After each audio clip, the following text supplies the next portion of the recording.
Library. Oh, I take it back. That's not how Guan works. So now it's how do you do that? Two, two, two shu guan, maybe 图书馆 two shu guan. Okay, so library. Tu shu guan. Oh, and the tone changed. Oh no. The tone's fine. Tu shu guan. I haven't used the word library in so long. I haven't used the word for library in so long. I don't know what the word for library is anymore in Fujianese. I don't think my parents ever even gone to a library. Like here, when I was like alive. You still need subtitles with English? Oh, I still use subtitles for everything. I like reading dialogue English. Reading English dialogue is very different from reading like text. Like what I mean is when you're reading like Twitch chat all the time or YouTube comments and stuff, it's very different from reading spoken dialogue in a like candid situation. So I always use okay, I don't always. If I need to chill, I turn off the subtitles. However, when I'm really actively invested in something, I tend to have the caption all the time. So like you know how nowadays when you flip through TikTok and shorts and stuff, there's always like text, and then those texts may be animated or taken to another level, that kind of thing. Well, I've been doing that before that was basically a hipster, right? Hipster edgelord. I really like back in the day when there's plays. I don't know if you've ever watched a play or seen a playbook, right? Like people who perform on stage like here. And then there's a playbook. And playbooks have like enter someone. Then this someone speaks and stuff. I really like those things. So if they have closed caption, I also like closed caption. Sometimes it tells you what song is playing in the background, right? Like insert song, title. So I really enjoy that, and it's becoming more of a trend now because people are stimulated even more nowadays. So oftentimes you have like interesting characters and credits and language. Like for example, animation does that a lot now. Like for example, Spider-Verse is a great example that ushered in the hybrid animation style, and you can see words pop out, right? Words pop out in different ways and representation. So I always considered language and language visibly on the screen as also another dimension of understanding the product or like the creation. So yeah, I still use subtitles in every possible way most of the time. When I need to chill, I either don't look at the subtitles, but they're still there, kind of thing. Yeah. You'd be surprised how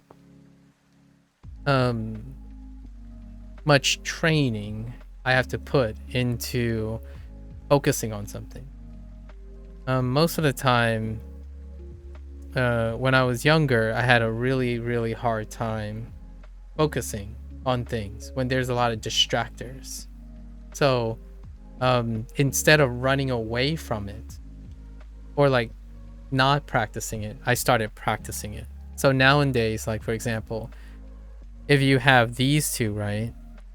This happens to Japanese learners. They always talk about like if uromaji is on top, right, of the Japanese, or if furigana is on top of the, kanji plus like the natural line, right? can you focus on just the line below, or do you see the whole thing? And I had a really hard time as a kid to like focus on something if there's another distractor. Distractor. And I knew this since I was maybe 8 years old. And I feel like everyone around me had great things like selective hearing, and selective attention. Selective attention. So what I mean by that is literally there could be a classroom and there could be like 6 people talking at the same time, right? Talking at the same time, and I would be lost. I would get lost because all I am trying to do is try to hold all 5 of the conversations at the same time. Meanwhile, the other people around me, they only focus on one person, or the focus whoever they're talking to, right? And this is kind of the same system as doing this. So I actually think people are quite good at this. Only nowadays, it's not a skill that is practiced anymore, like selective attention. Due to the nature of the internet. The internet kind of blasts your face with as much things as possible. So the way most people do it now is to remove the thing entirely. So it's that easy, right? You give more options. So you remove the thing. What this does is you're not practicing selective attention. So you're not practicing selective attention. In my younger years, I think the people around me were so good at this. Like, for example, if I talk to someone and sometimes they zone out and they only hear certain things I say, I could not be distracted. Like, I couldn't filter. It was very difficult for me to filter information. So the way to help myself not get lost, right? Help myself not get lost is to do what most people do nowadays, which is to remove the thing entirely so that it can't distract you anymore. So nowadays, it's funny because I find myself at table with 6 people. In my old age, or my older age, I find myself being the other people now. And the people I encounter are like me when I was younger, where they constantly struggle with focusing on elements that are there and not there at the same time. So like, for example, Greg told me about how if there are subtitles, right? If there are subtitles in anime, like if there are English subtitles in anime, if it's there, you don't have to look at it. And then you can look at it whenever you choose. However, most of the time, nowadays, with our like hyper stimulated YouTube and whatnot, it's better for it not to be there at all so that you can choose to focus without being distracted. And that is what I mean by when I was younger. Hello there, Kamiya. That is what I practiced most of my life. Because I had a problem. I had a bad temper. I was very temperamental. What is that? Why did I have a bad temperament? It's because everything distracted me. Everything caused me frustration. So, you know, like in school, you have to take an exam, right? I hear the clock ticking, right? The clock ticking drives me mad. And then, okay, well, I'll manage the clock. It's fine. There's clock. Then someone is tapping their pen or tapping their pencil, and it keeps adding until I lose my temper. And that's happened pretty much all of my life in the beginning. So in order for me to practice better managing these distractors, I slowly do things like watch subtitles all the time, or get better, sort of practice and get better at managing everything that's in front of me. So nowadays I don't even notice. If I look at the subtitles, I can look at the subtitles. If they're there, I might not, I can choose not to see them. Right. That used to be what my friends do so well. Like they can just zone out immediately. It takes like 1 minute for them to like just zone out and not be distracted by anything but the thing they're focused on. It's crazy. And I think kids still can do that, especially Osu kids. Osu kids, like when you're playing video games, oh, the blinders are on like crazy. So I don't understand now though. It's kind of hard to engage why I'm trying to find out a clever way to get people to see things or choose when to see things. Because honestly, that's the most efficient way to go about it. Because the more flexible you become. So yeah, most of my programmings have as much text as possible. It's everywhere. And I can manage it. It's all good. That's a long story short about the whole subtitle thing. There's a lot of discipline that goes into, like, for example, right now, to focus on this so that you can associate these two. If you only focus on this, you can't associate these. Yeah.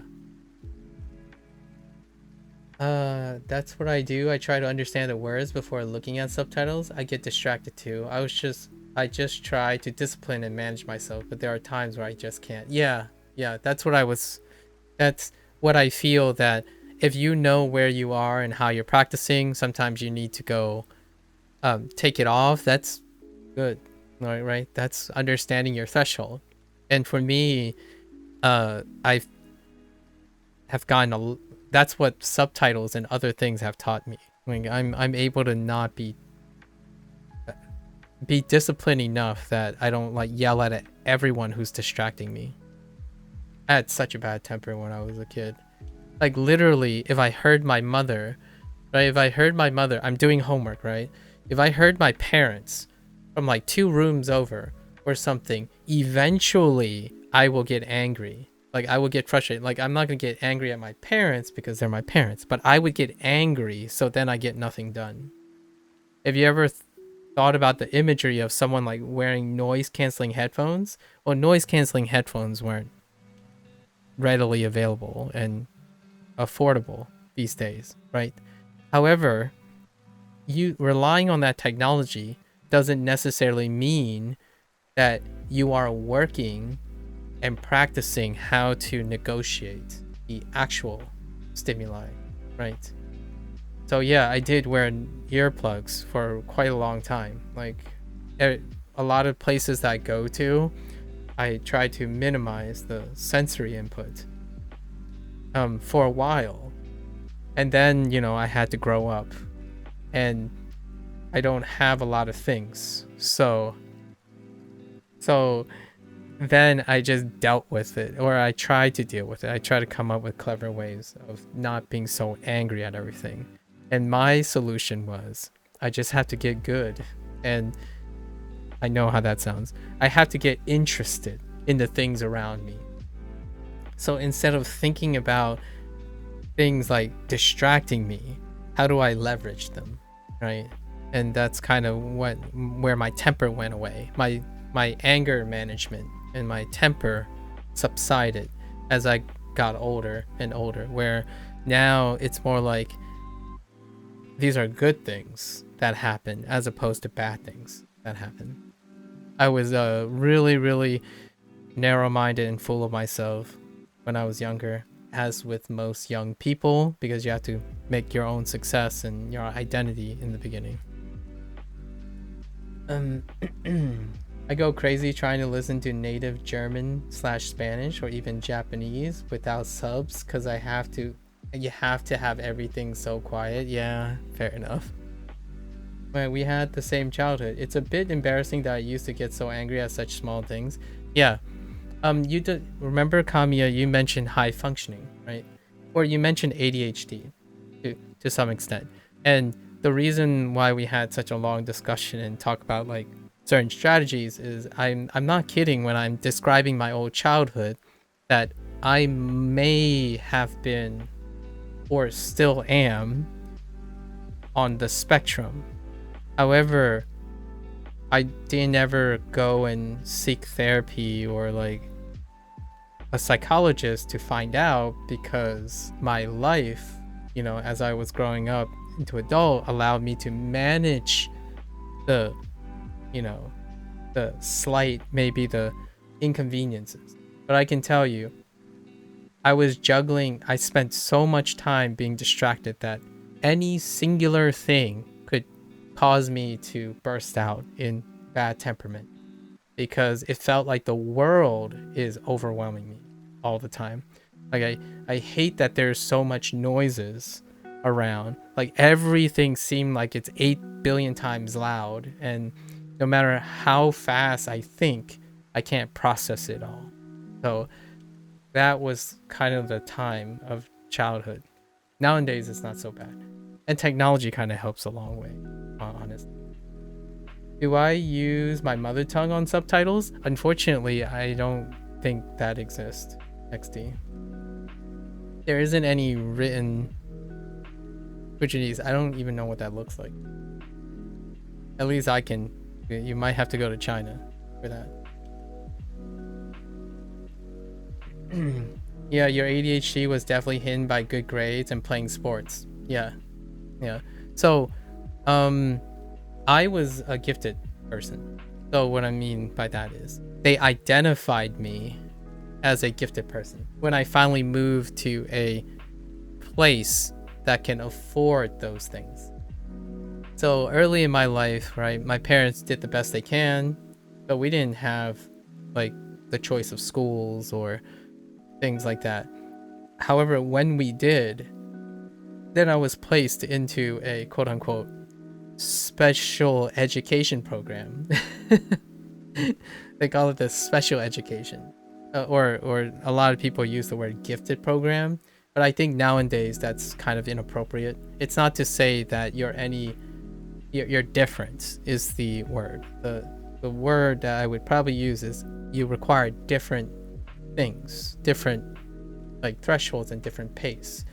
By the time you get to college and graduate school, various people with different upbringings and different things kind of coalesce.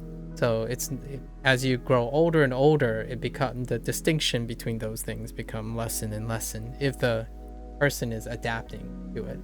So, however, as a kid, you wouldn't know. So that's why they had things like gifted programs and special education stuff.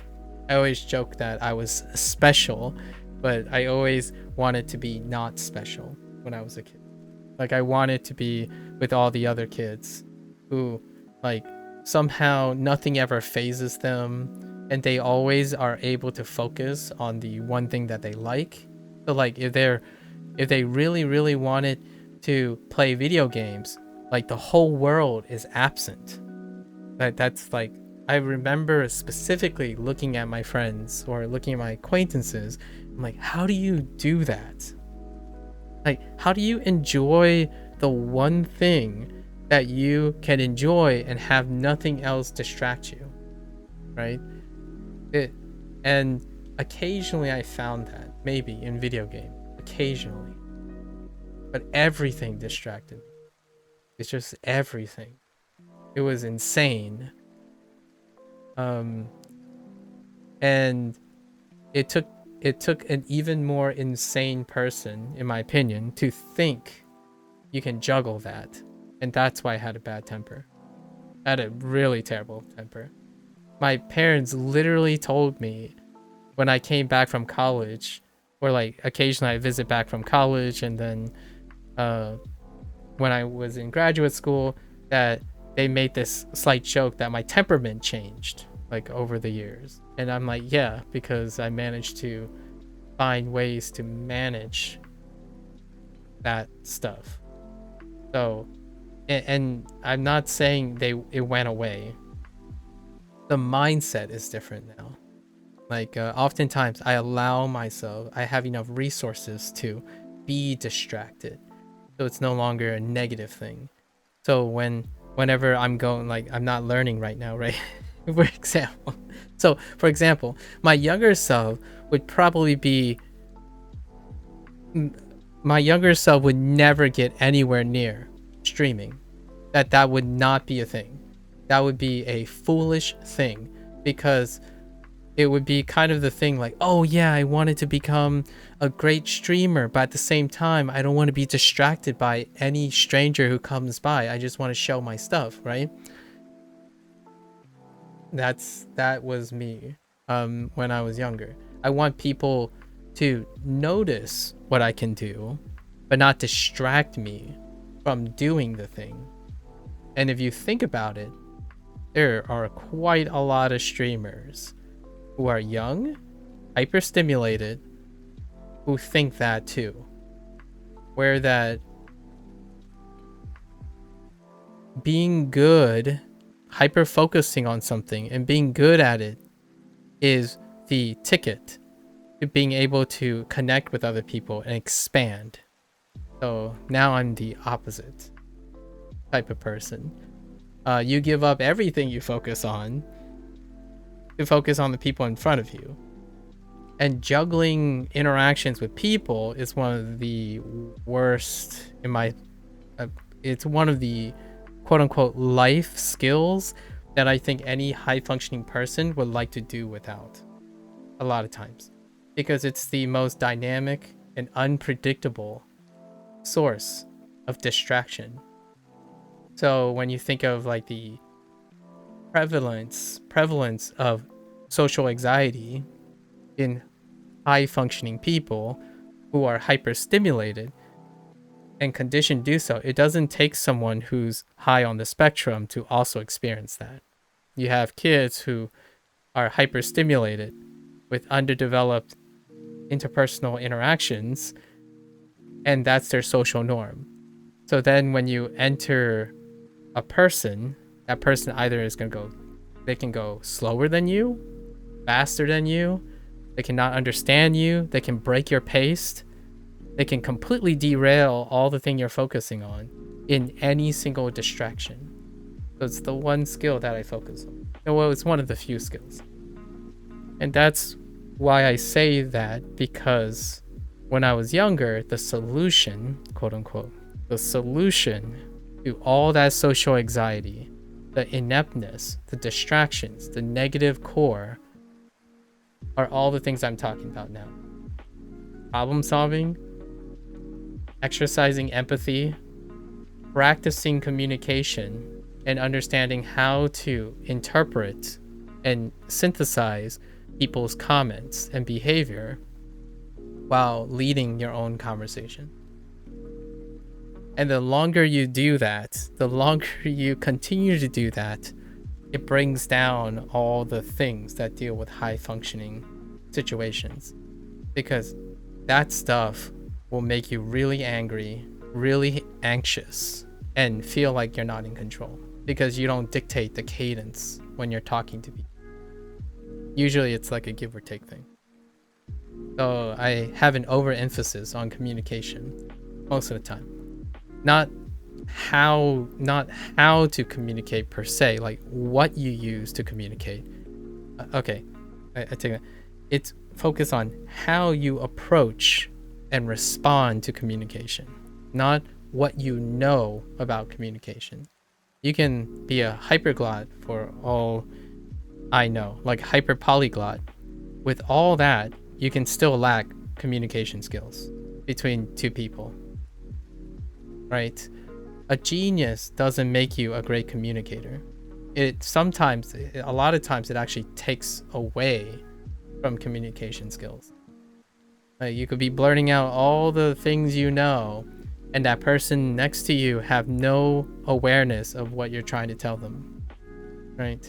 So, and that stuff is how I motivate myself to stop worrying about being distracted.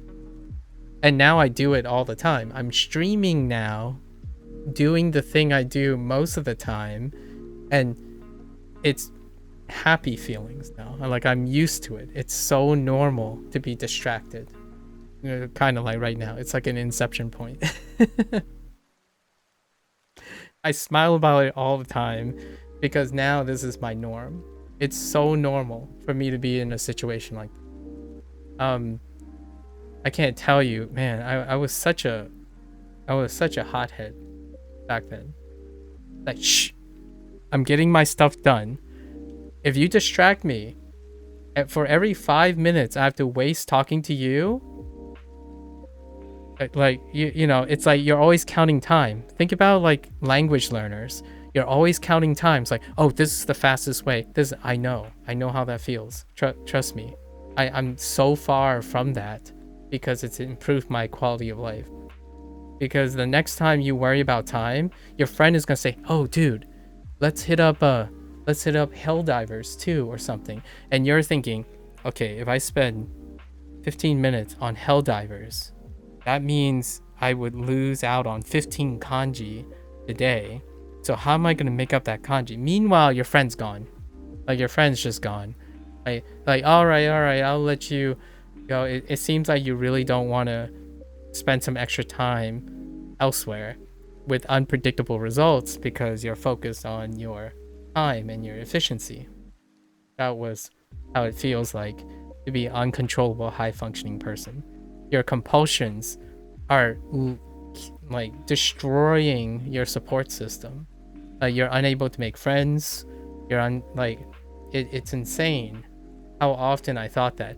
I go on a bus, I literally look at my, like, keep track of the time. Like, okay, it's 6:45. I have time to watch Sailor Moon in the morning.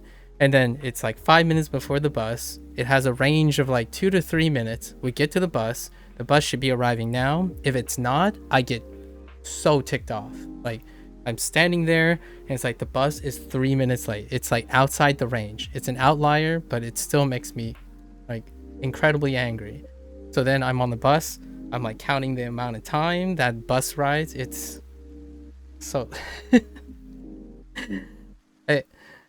that kind of stuff is how I feel when I hear someone say they're super upset. Super upset about like, oh, I didn't meet my goals and stuff. I think kids, you don't have to be high functioning to feel that. And the internet makes you feel that all the time. Like your time's running out, you don't have enough time and whatnot. Even not me, right? I don't think I'm that crazy outside, like above the typical, like the neurotypical person. However, even the neurotypical person can feel super overwhelmed by every minute of their lives with enough stimuli. So I typically try very, very hard if I see that, like, indirectly, like encouraging the person, you know, take a breath.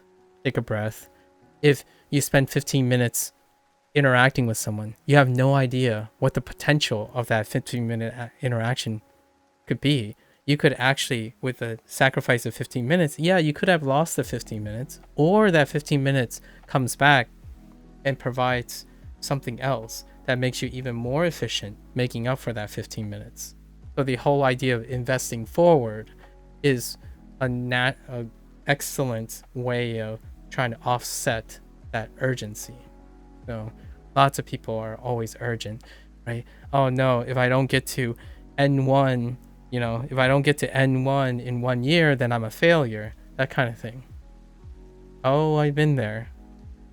I'm still there now, but I feel like I'm incredibly disciplined enough that stuff doesn't kill my life. Like, it doesn't kill me slowly inside. Yeah, that's true. I would always tell my family that I wouldn't let anyone get in the way of my goals when I first got into college. Now I'm more lax and still focused, but not as, I guess, selfish in a way. Yeah, figuring out tranquility to some extent. And it's a balance, obviously. When you have to do things, you have to get it done. So at a job, yeah, I would voice complaints in a calm way. That's like, hey, we got a deadline. Let's get this done, right? When you see me streaming, this is a hobby. So you will definitely not see me see that old self. There is still a place for my other self, the one that I will slap you into shape if we have a deadline to do. That type of thing, that's elsewhere. Like, if you're hanging out on Twitch, this must be your hobby time, right?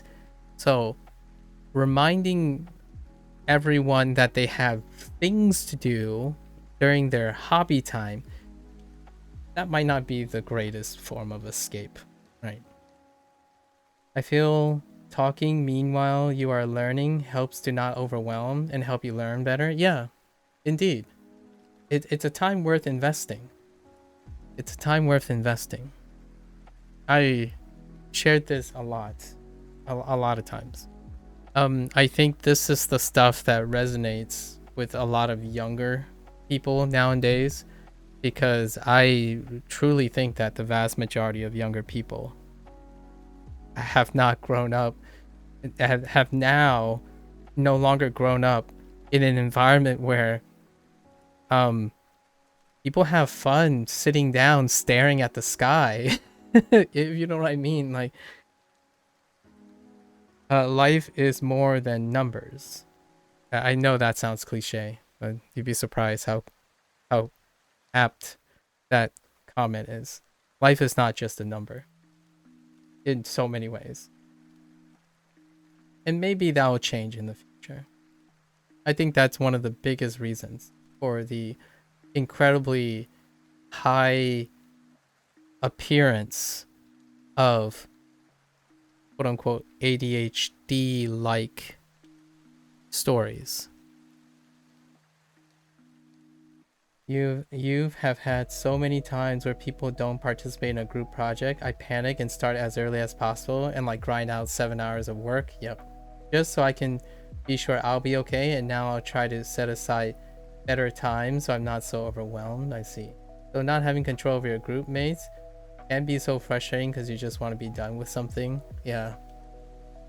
Nowadays, I assume leadership. I assume leadership of the group. And instead of using that 7 hours of day worrying about overworking everything on here, I distribute my 7 hours to helping all the other components. So like, if someone is saying they don't want to do this, I'm going to do it with them. So it will get, with the two of us, the odds of the efficiency and the quality to go up if we're synergistic. As a group, if there's one person that is weak and you choose to leave that person to their device, you will ultimately probably consistently be performing lower as an entire group, and the results will be lower as an entire group. I know in group projects, a lot of times teacher might give you separate grades, but ultimately, instead of being antagonistic and or ignoring the problem, synergistically being proactive about the problem will ultimately elevate the entire product. So, in an ideal world, you can choose your own group and you wish you had all independent group members. However, generally speaking, without being able to take a leadership position or be proactive in helping, any form of help elevates the entire group, right? So if you can identify problems, as opposed to, if you're not the problem, then you can be help solving the problem, right?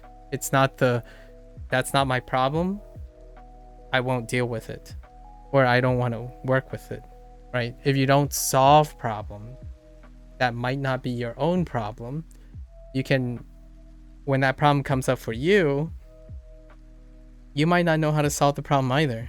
What happens when you enter a group where you're the weakest link?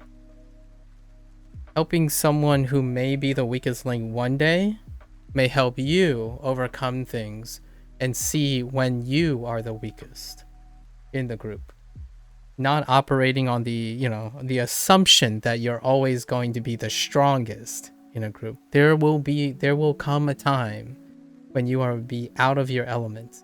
So any investment in problem solving, critical thinking, and communication Any elements and opportunities you can invest in times like that, you become ironclad. That insecurity goes away.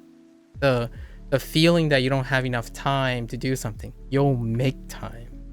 That's how you begin to really believe, like, nah, it's okay. I don't care how much time is it. I'll make do. It'll come out in a satisfactory way because I've solved so many problems. I've solved other people's problems. I've solved my problem. Solving other people's problem mean that if that problem occurs to me, I'll be able to find ways to solve it myself. I learned how to ask for help. I learned how to ask the correct questions to get the help I need. And I'm not even talking about like mental health or something like that. I'm talking about like I know who to ask to get the results I want as well. What type of professor to look for, like our last discussion, what type of professor is good at solving my problems, what my problems are.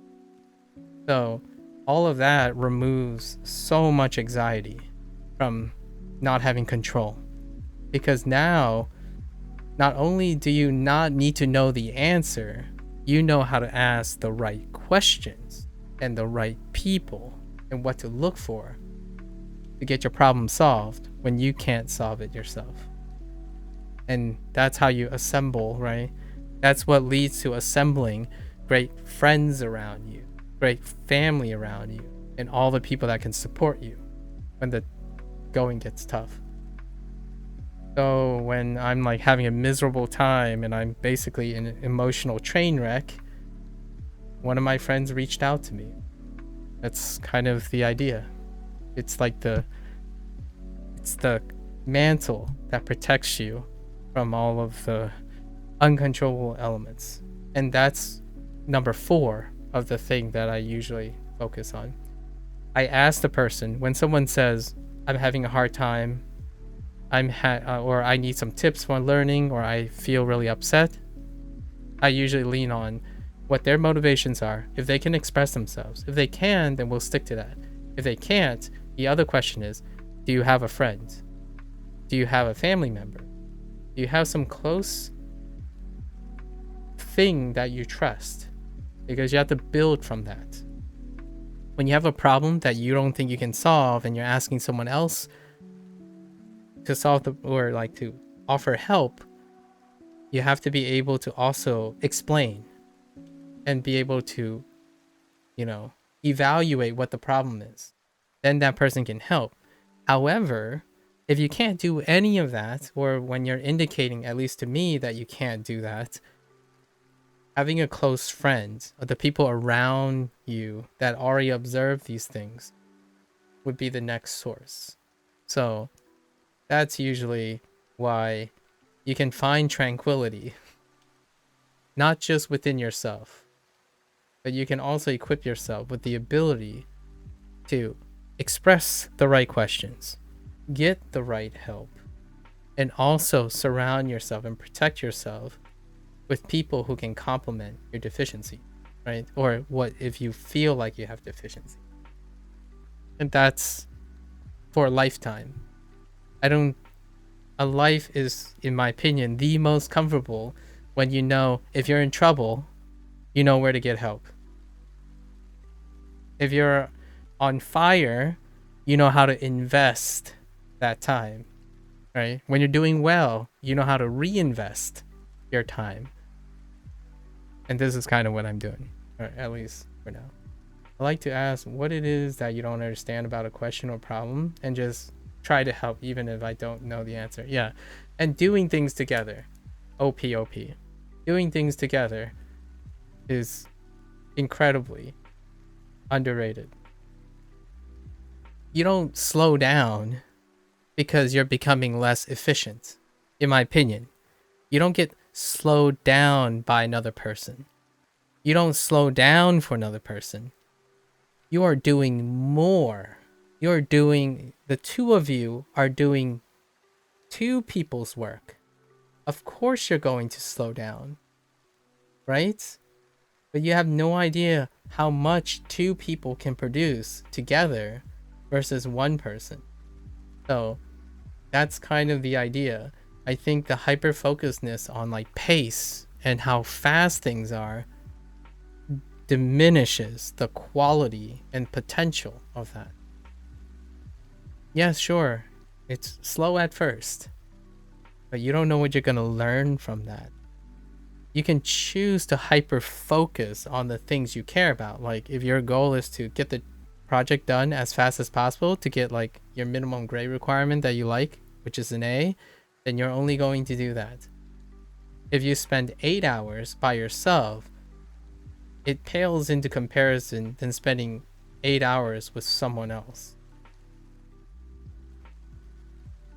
So maybe that's why I like writing essays, because it's a solo thing that you can plan easily. Yeah, it gives you control, right? It makes sense. I totally get that though. That is very understandable. It is what I did too. Like when I had group projects, I used to do the thing where we separate all our tasks and everyone just do their task. And then when they come together, it just produces a lot more headache. However, it is usually sufficient. Like everyone did their separate thing. And then you come together. It's like it's kind of disjointed. It's very disjointed. This is upon reflection. As a kid, I thought like, yeah, we got ourselves done. You know, I did my best. I'm assuming everyone else did their best. If our project grade sucks, it's not my fault. I did my part the best, right? That's kind of the mentality. As a teacher now, at least if I were my teacher back then, it is very obvious, no matter how clever those kids are, it's obvious when a group project is done separately and put back together versus a group project that had a leader and supporters, people who are working together. It's so obvious when a project is disjointed versus a project that's put together, right? And usually the ones that are most successful are there's at least one leader or maybe multiple leaders that are on the same page. But generally speaking, if I do group projects in like a setting, I would probably allocate potential leaders to each group and then have supporting people around. So like I know sometimes in the early days you would prescribe them so that it forces people to act in, experiment in their role. But it's pretty clear when you get later and later, people have specific roles that are superior. They work very well in certain ways. So what you do is you put it with someone else who is also great at doing something different. And when they're together, there's a high chance that they learn from each other. So they pick up skills from each other. Like the great leader in one group filled with like 5 people who may not like leading, an effective leader can create skills to be taught to the other people, and then that leader could actually acquire skills that the others are using. So that's kind of like the greatest example of why people work in teams. They work in groups. It's not how much you can perform in the group, it's how much you can learn as a group from each other. So most of the time nowadays, it's like, it's so much less rewarding to tell someone how to learn Japanese, for example, or like learn another language, but to participate with them. Not that it's always possible. However, there's so much more to gain because you can learn so much more by being part of the process. With time permitted, right? We're thinking when time and goals line up and whatnot. It's not always possible. So you still pick the solo route when it's not possible. Yeah. This is a slight digression. A smidge. Slight digression. Okay. Chushu, oh no. Hold on.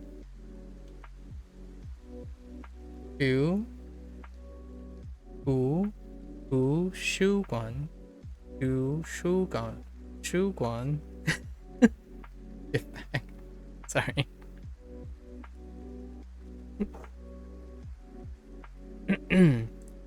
You did a chem project? You did a chem project last semester where you wrote the whole thing, but we each did the math and worked together and checked each other's work, and another person created the graphs. And you got a 105 on it? Nice. I'm guessing it's out of 100, right? You even got extra credit or something. Very nice. Well done. Here's one thing. There's a silver lining to working with other people.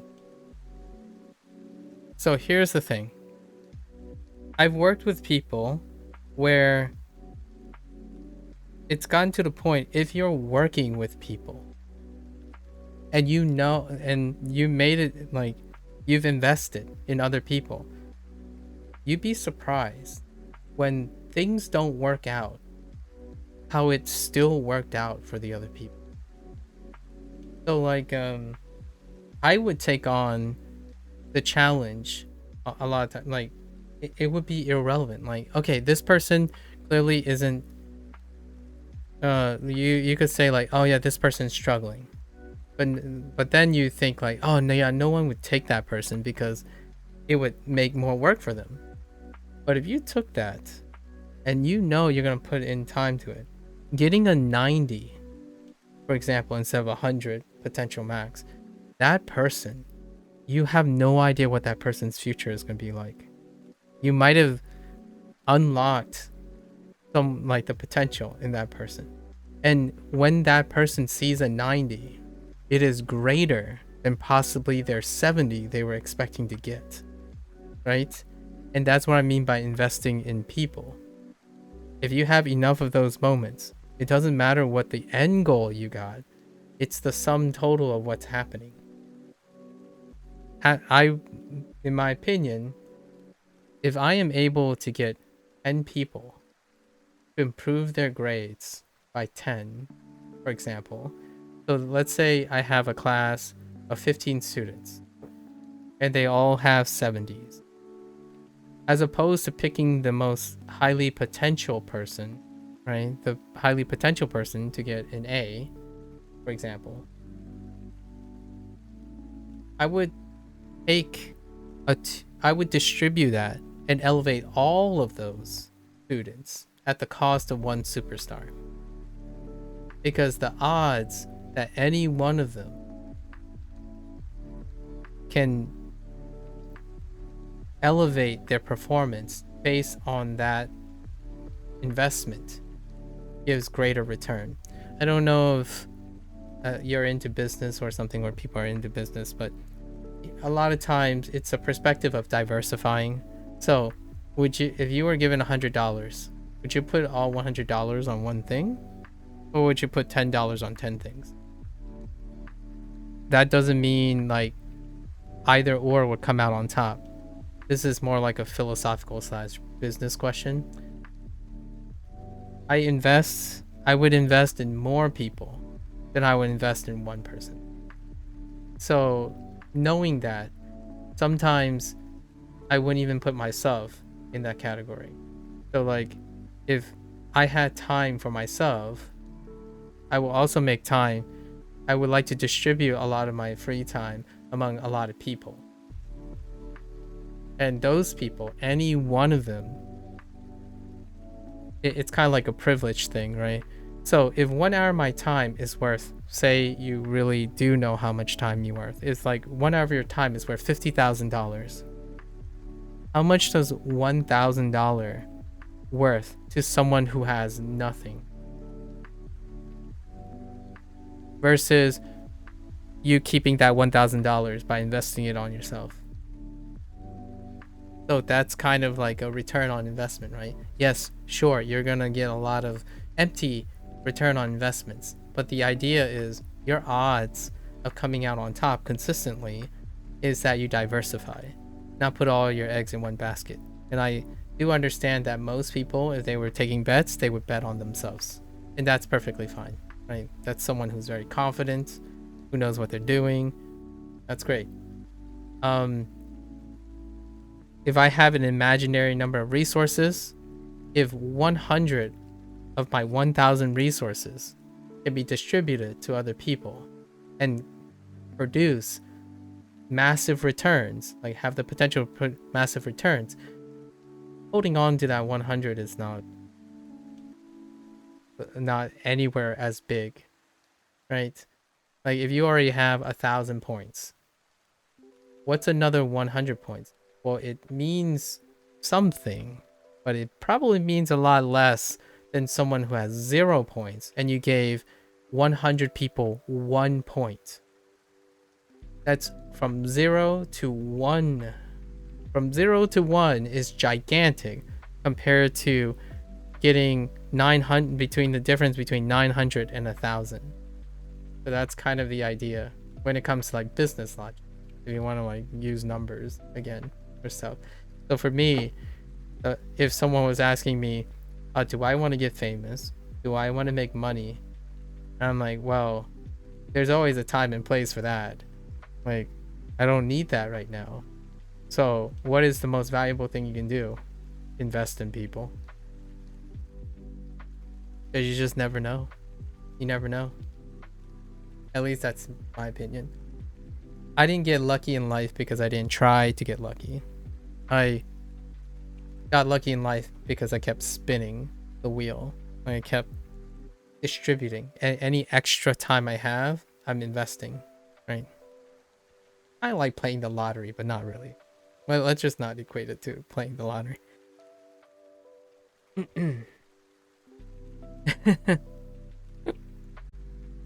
All right.